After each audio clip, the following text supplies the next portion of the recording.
Well, it was sunny and near 80 degrees in Palm Beach, Florida today when President Trump welcomed Israeli Prime Minister Benjamin Netanyahu to Mar-a-Lago. Announced the peace plan for Gaza. Now he and Netanyahu are turning up the pressure on Hamas to comply with those terms. Here's Ed O'Keefe.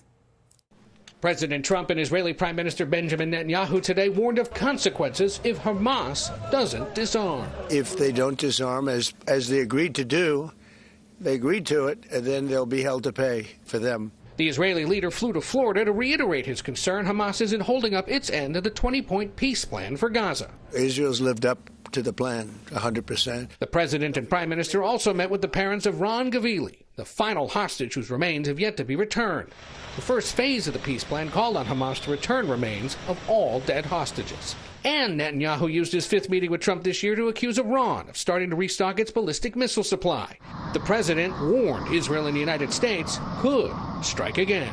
It hasn't been confirmed, but if it's confirmed, look, they know the consequences. Consequences will be very powerful, maybe more powerful than the last time. Netanyahu came calling a day after Ukraine's Volodymyr Zelensky, who also flew to Mar-a-Lago to keep pressing Trump for peace. Far closer than ever before. But before and after Zelensky's visit, Trump spoke with Russia's Vladimir Putin.